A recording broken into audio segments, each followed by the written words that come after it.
someone from behaving like that. So if you're out with a mate and you can see that that person's suddenly going to go off and do the wrong thing, you can distract them away from it. And that's a really important thing. You can see someone's just about to throw a punch and you can go, hey, look, I think it's time we actually went over here. Or, oh, look, there's Joe Blow. And, oh, turn them around. You can actually distract someone away from it. So as rapidly as people can be hijacked by it, you can also distract them away from it. So that's a really good thing, because if you can be the responsible person and helping them with that, then you can actually avert some sort of problems. But what happens when they find out it's a lie, and then in that case they might punch you. Yeah. Well, then you distract them not with a lie. You distract them with, oh, I think it's time for me to go. Oh, was that my phone ringing? Or whatever it is. You try and find something to distract the person away from something. You can often do that. Or you can just do really simple stuff like saying, hey mate, what are you doing? Just change their thought process quickly. Oh, I don't think you want to do this. Something like that. So just quickly get them off that track of self-destruction.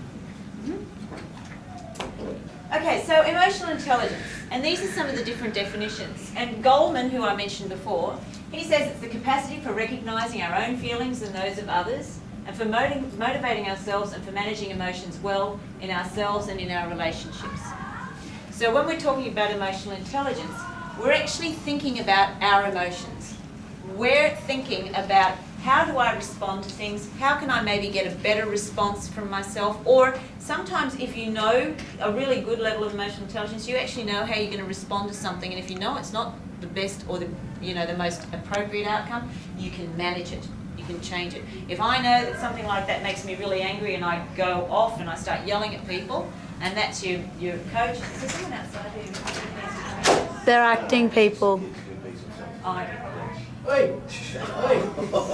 like that. We're in class. Yeah, they're acting. They're acting. That's okay. Not very well. That's all right. It's managing an emotion. Well, Now we actually set him up to do that. You realise that? yeah. And I'm so happy because he's going in. So it's about sort of, if I know that and you didn't go out and, punch anybody, you just told me. We're going to talk about assertiveness soon. No, that's right. So that's the sort of thing that we, if you can actually start to manage your emotions, anger, despair, happiness, all of those different things, so you can keep yourself on track. Another way, Barron is, Robyn Barron was very involved in developing what's called the Barron EQI index. And he says that emotional and social intelligence is a cross-section of interrelated emotional and social competencies, skills and facilitators that determine how effectively we understand and express ourselves, understand others and relate with them, and cope with daily demands.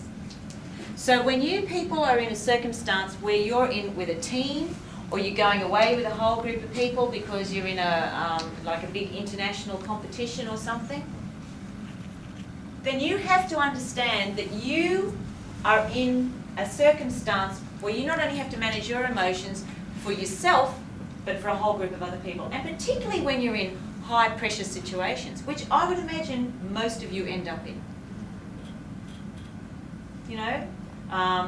Somebody was expected to win a gold medal and they didn't, they're distressed.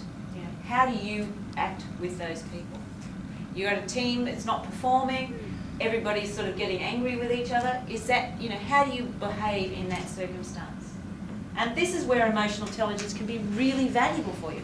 But it can also be valuable for you on the street when you're walking down with your mates on a Saturday.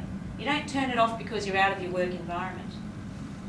Somebody comes up to you and goes, oh, good, you're so-and-so, I'll have you.